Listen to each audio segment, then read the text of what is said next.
કેમ છો વિદ્યાર્થી મિત્રો? હું Savaliya Rajesh from Saraswat international academy Vapi.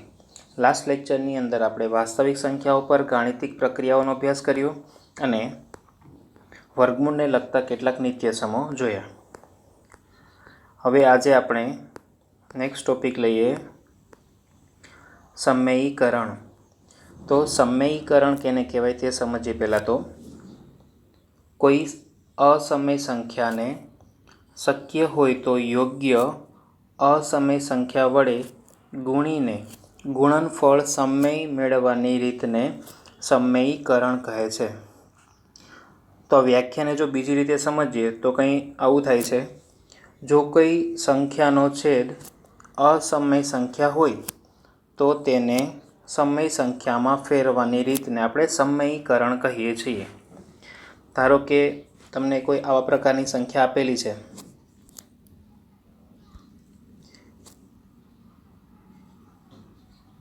એકના છેદમાં વર્ગમૂળ 5. તો અહીં તમે જોઈ શકો કે છેદની અંદર અસમય સંખ્યા રહેલી છે. તો જે છેદ છે તેને જો તમારે સમય સંખ્યામાં ફેરવીએ તો જે રીત બને છે તેને કહેવાય છે સમયીકરણ. તેવી જ રીતે જો કોઈ તમને આવા પ્રકારની કોઈ સંખ્યા આપેલી હોય, એકના છેદમાં વર્ગમૂળ 3 ઓછા વર્ગમૂળ 2. તો અહીંયા પણ તમે જોઈ શકો કે છેદ છે એ અસમય સંખ્યા છે. તો અસમય સંખ્યા જ્યારે છેદમાં આપેલી હોય તો તે છેદને સમય સંખ્યામાં રૂપાંતર કરવાની જે રીત છે તેને કહેવાય સમયીકરણ. તો આપણે સમજીએ કે સમયીકરણ કઈ રીતે કરાય. ધારો કે તમને કોઈ આવા પ્રકારની સંખ્યા આપેલી છે. મેં અહીંયા વ્યાપક રીતે સંખ્યા એ લીધેલી છે. એની જગ્યાએ તમે કોઈ પણ સંખ્યા લઈ શકો. ધારો કે તમને કોઈ સંખ્યા આપેલી છે, તેનો છેદ આવા પ્રકારની અસમય સંખ્યા છે. તો તેને સમય સંખ્યામાં રૂપાંતર કઈ રીતે કરવું તે સમજીએ. તો અહીંયા તમે જોઈ શકો કે એકના છેદમાં વર્ગમૂળ એ છે, તેને તમે વર્ગમૂળ એ વડે ગુણી અને વર્ગમૂળ એ વડે ભાગી દો. તો શું થશે કે વર્ગમૂળ એ ગુણ્યા 1 કરીએ તો વર્ગમૂળ એ થશે અને છેદમાં થશે વર્ગમૂળ એ ગુણ્યા એ. તો અહીંયા એ સ્ક્વેર લખી શકીએ. તો અહીં થશે વર્ગમૂળ એ ના છેદમાં એ. અહીંયા વર્ગ અને આ વર્ગમૂળ નીકળી જશે. તો અહીં જોઈ શકાય કે છેદ હવે કેવા પ્રકારની સંખ્યા છે? સમય સંખ્યા. અહીંયા જે વર્ગમૂળ હતું તે નીકળી ગયું. તો અહીંયા જે વર્ગમૂળવાળી સંખ્યા, જે અસમય સંખ્યા હતી, તેને આપણે સમય સંખ્યામાં રૂપાંતર કરી દીધું. તો સમય સંખ્યામાં જે રૂપાંતર કરવા માટે જે અસમય સંખ્યાનો ઉપયોગ કર્યો તેને કહેવાય સમયકારક અવયવ. તો અહીં સમયકારક અવયવ કયો હતો? વર્ગમૂળ એ. તો આને કહેવાય સમયકારક અવયવ. નેક્સ્ટ આપણે જો કોઈ આવા પ્રકારની સંખ્યા દેખાય, વર્ગમૂળમાં એ ઓછા વર્ગમૂળમાં બી. તો અહીંયા તમે જોઈ શકો કે જે સંખ્યા છે તે છેદમાં અસમય સંખ્યા પ્રકારની છે. વર્ગમૂળ એ ઓછા વર્ગમૂળ બી કરીએ તો તે અસમય સંખ્યા છે ધારો કે. તો તેને સમય સંખ્યામાં કઈ રીતે રૂપાંતર કરવું તે સમજીએ. તો વર્ગમૂળ એ ઓછા વર્ગમૂળ બી. તો અહીંયા આપણે વર્ગમૂળ એ વત્તા વર્ગમૂળ બી વડે ગુણીને ભાગી દઈએ તો આન્સર શું મળે તે જોઈએ આપણે. તો અહીંયા ઉપર થશે વર્ગમૂળ એ વત્તા વર્ગમૂળ બી ગુણ્યા 1 થશે. તો ઉપર શું મળશે? વર્ગમૂળ એ વત્તા વર્ગમૂળ બી. ને છેદમાં શું થશે? અહીંયા તમે જો આ બંને બ્રેકેટનો આપણે ગુણાકાર કરીએ તો અહીંયા નિત્યસમ લાગુ પડશે. નિત્યસમ પ્રમાણે જોઈએ, આવા પ્રકારનો આપણે નિત્યસમ ભણી ગયા હતા ને કે એ ઓછા વર્ગમૂળ બી આવા પ્રકાર હોય અને વર્ગમૂળ એ વત્તા વર્ગમૂળ બી. તો આપણે લખી શકીએ એ માઇનસ બી. આ એક નિત્યસમ હતો જે લાસ્ટ લેક્ચરની અંદર આપણે શીખી ગયા હતા. તો અહીંયા બંનેનો ગુણાકાર થશે, આ બંને બ્રેકેટનો. તો આપણને શું મળશે? અહીંયા એ માઇનસ બી. તો જે પહેલાં અસમય સંખ્યા હતો છેદ, તે હવે સમય સંખ્યામાં રૂપાંતર થઈ જશે. તો અહીંયા છેદને અસમય સંખ્યામાંથી સમય સંખ્યામાં રૂપાંતર કરવા માટે જે આપણે અવયવ લીધો છે તે શું હતો? વર્ગમૂળ એ વત્તા વર્ગમૂળ બી, તો તેને કહેવાય સમયકારક અવયવ. સમયકારક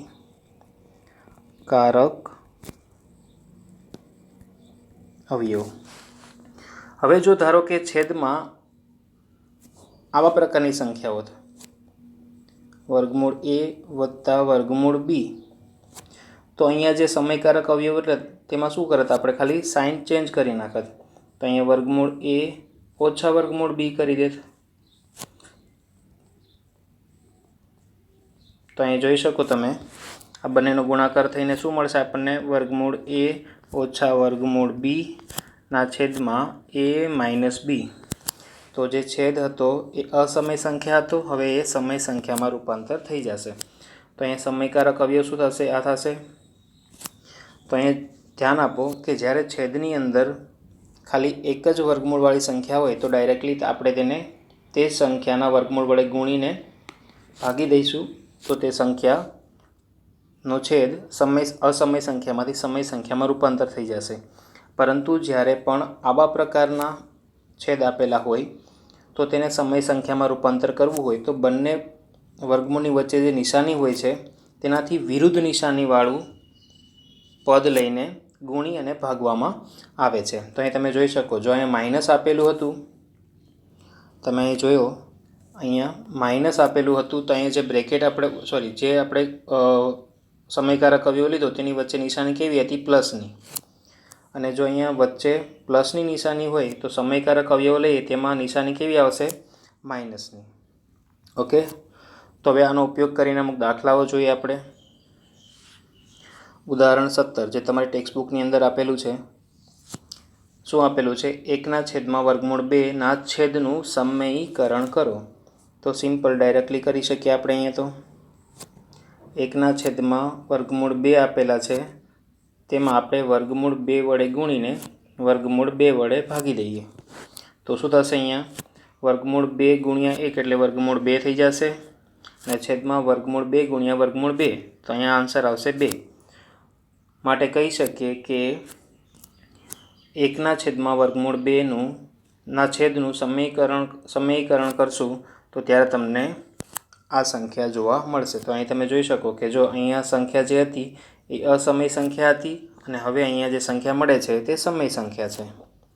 ઓકે, નેક્સ્ટ આપણે જોઈએ ઉદાહરણ 18 કે 1/2 વત્તા વર્ગમૂળ 3 ના છેદનું સમયીકરણ કરો. તો અહીંયા 1/2 વત્તા વર્ગમૂળ 3 આપેલું છે. તો અહીંયા સમયકારક અવયવ શું થશે, 2 ઓછા વર્ગમૂળ 3. તો 2 ઓછા વર્ગમૂળ 3 વડે આપણે ગુણીને ભાગી દઈએ.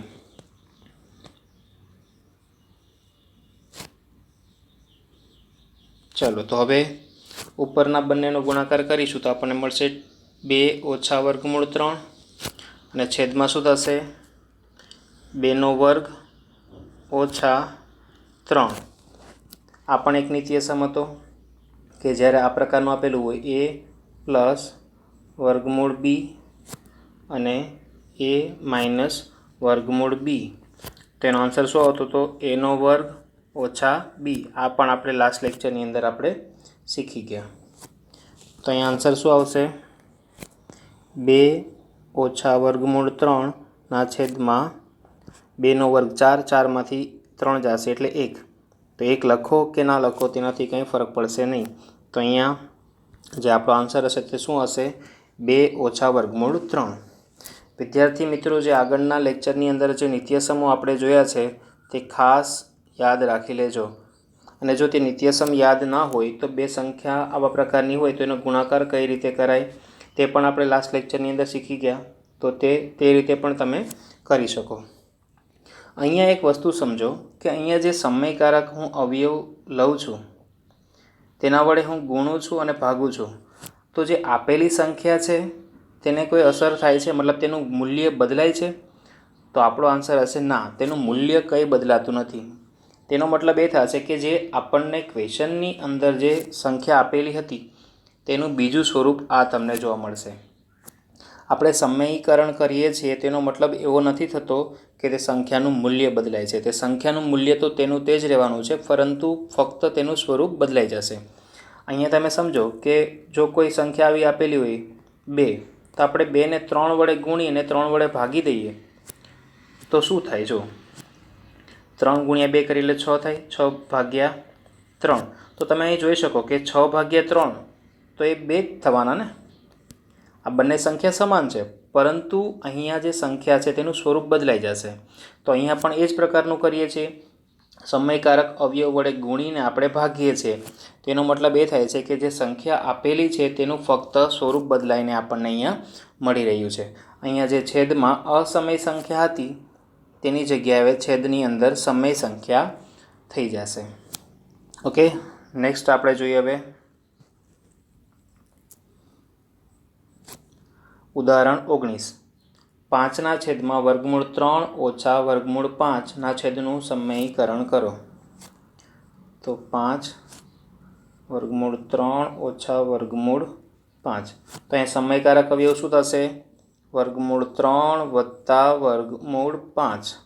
તો વર્ગમૂળ 3 વત્તા વર્ગમૂળ 5 એ સમયકારક અવયવ વડે આપણે ગુણીને ભાગી દઈએ તો વર્ગમૂળ 3 વત્તા વર્ગમૂળ 5ના છેદમાં વર્ગમૂળ 3 વત્તા વર્ગમૂળ 5.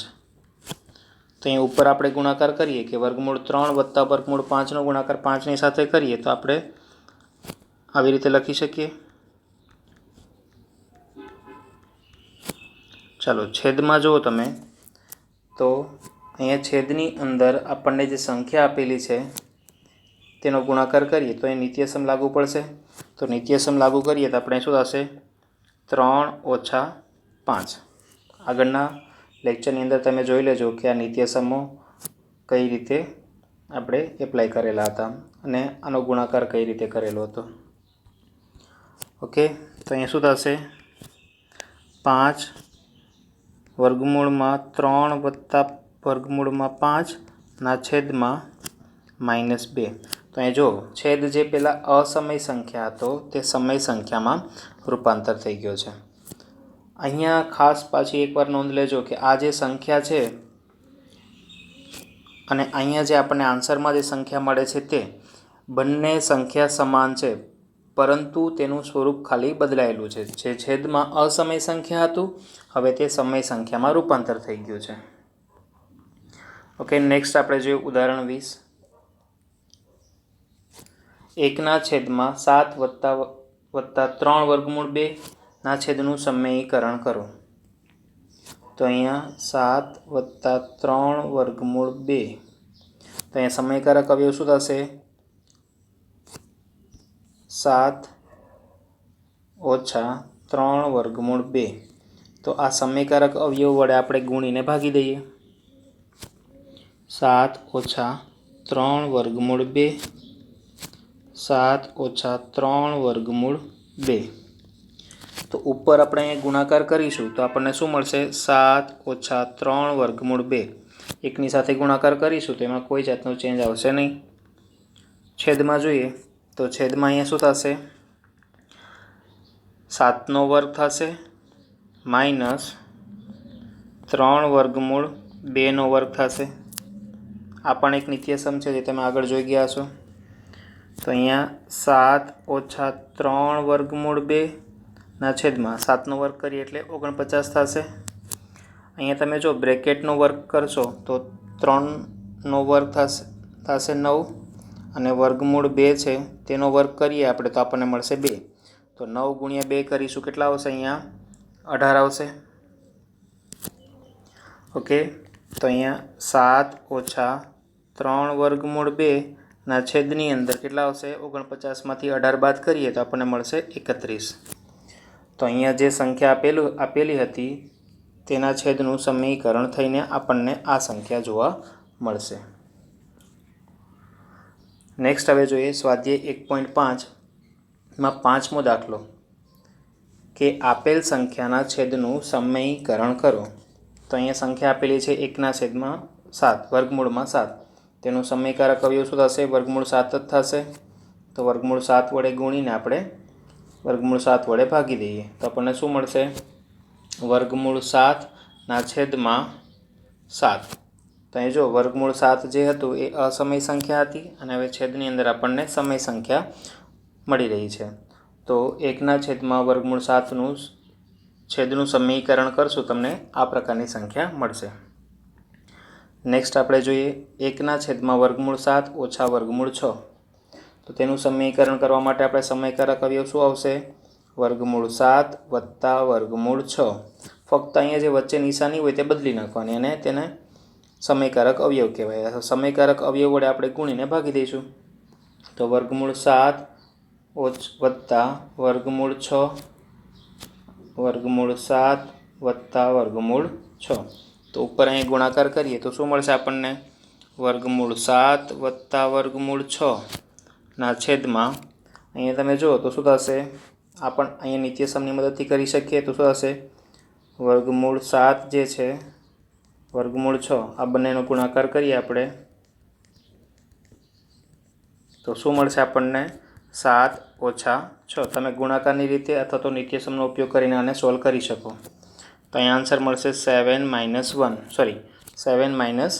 6. તો અહીં થશે વર્ગમૂળ 7 વત્તા વર્ગમૂળ 6. છેદની અંદર 1 આવશે, 1 લખો કે ના લખો કંઈ ફરક પડે નહીં.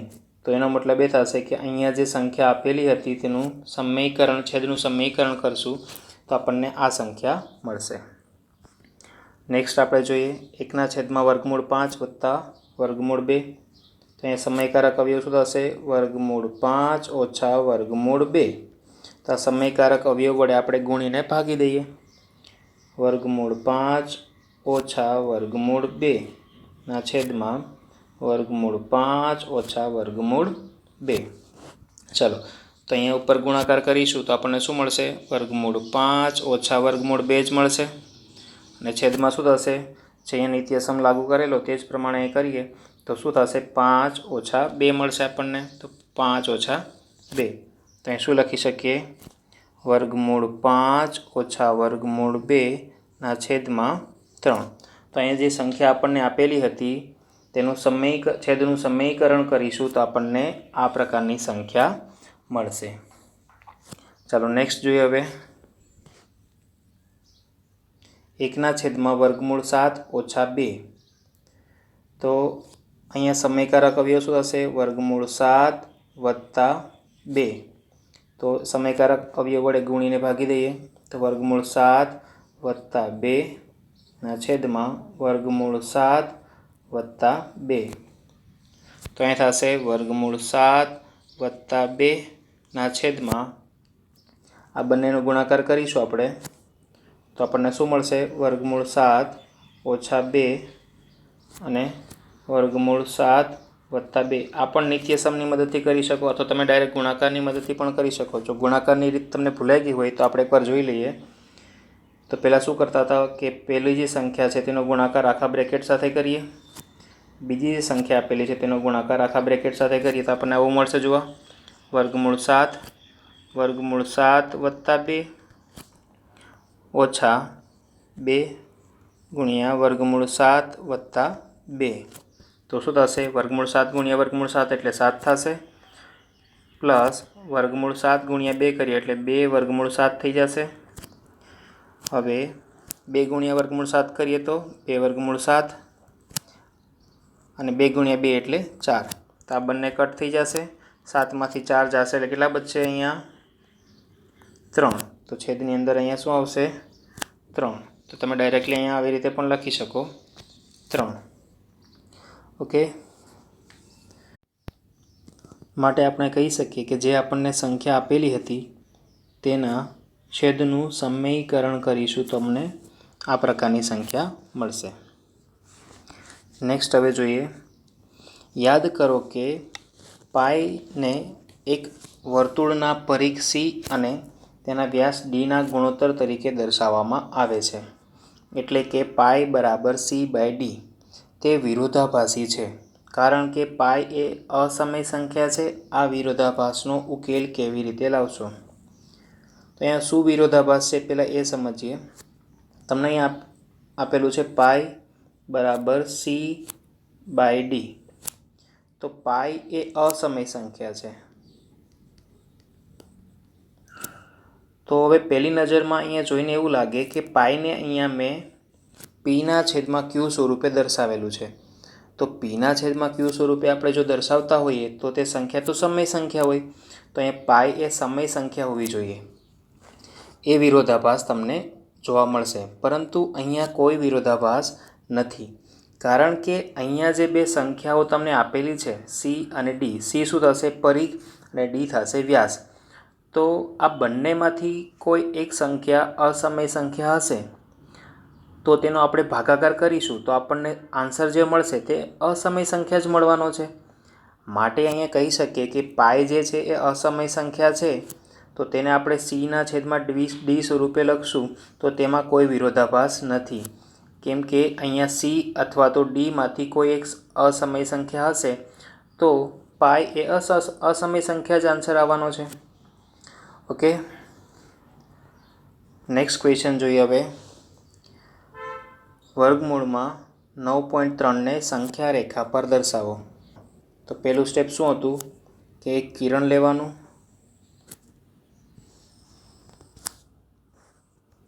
કિરણનું સ્ટાર્ટિંગ પોઈન્ટ એ નામ આપી દેવાનું. હવે કિરણ પર એ બિંદુથી જમણી બાજુએ આપણે 9.3 એકમ આગળ એક બિંદુ બી લેવાનું છે. તો 9.3 એકમ બરાબર આપણે સ્કેલ લઈ લઈએ. તો પહેલાં તો 1 સેન્ટીમીટર એક એકમ બરાબર ધારો કે હું 1 સેન્ટીમીટર અહીંયા લઈ લઉં. તો 9.3 એકમ બરાબર કેટલું થશે? 9.3 સેન્ટીમીટર. તો આપણે જે બિંદુ બી લેવાનું છે તે કેટલું દૂર લેવાનું છે? 9.3 સેન્ટીમીટર. તો તમે સ્કેલ રાખીને આ લાઈન પર એક 9.3 સેન્ટીમીટર દૂર એક બિંદુ બી લઈ લો. તો આ માપ કેટલું થશે? 9.3 સેન્ટીમીટર. ઓકે, નેક્સ્ટ સ્ટેપ શું હતું કે હવે આપણે બીથી જમણી બાજુએ એક બિંદુ સી લેવાનું છે 1 એકમ દૂર. તો અહીંયા સ્કેલ આપણે જે લીધેલો છે તે 1 એકમ બરાબર કેટલું છે? 1 સેન્ટીમીટર. તો આપણે બીથી 1 સેન્ટીમીટર દૂર એક બિંદુ સી લઈએ તો આપણને શું અહીંયા સી મળશે. હવે નેક્સ્ટ સ્ટેપ શું કરતા હતા કે એ અને સીનું મધ્યબિંદુ શોધતા હતા. તો એ અને સીનું મધ્યબિંદુ શોધવા માટે આપણે શું કરતા હતા? પરિકરનો ઉપયોગ કરતા હતા. તો પરિકરમાં જે સ્ટીલની જે અણી હોય તેને અહીંયા રાખો અને પેન્સિલની અણી હોય તેને સી પર રાખો. હવે એને કેન્દ્ર રાખી એક ચાપ અહીંયા આવી રીતે લગાવી દો. તેવી જ રીતે અહીંયા એક નીચે લગાવી દો. હવે પરિકરની અણીને તમે સી પર લાવી દો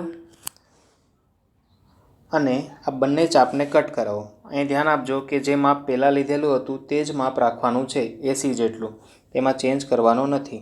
હવે પરિકરની જે સ્ટીલની અણી છે તેને સી પર રાખો અને આ બંને ચાપને આવી રીતે કટ કરાવી દો. આ બંને ચાપ જ્યાં કટ કરે છે તે બિંદુને તમે આવી રીતે સ્કેલનો ઉપયોગ કરીને જોડી દો. ઓકે, તો આ બિંદુ જે તમને મળશે અહીંયા તે બિંદુને નામ આપી દો ધારો કે પી. હવે પીને કેન્દ્ર રાખી એપી જેટલી ત્રિજ્યા લઈને એક અર્ધવર્તુળ બનાવો.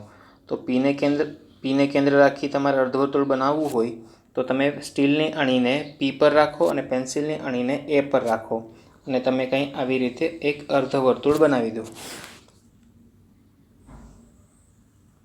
તો એ તમે જોશો કે જે અર્ધવર્તુળ છે તે એ અને સીમાંથી પાસ થશે.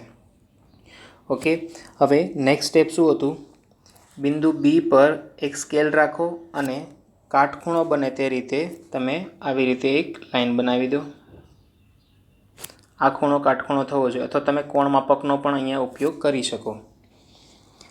તો આ બંને જ્યાં એકબીજાને છેદે છે તેને અહીંયા ધારો કે ડી નામ આપી દઈએ.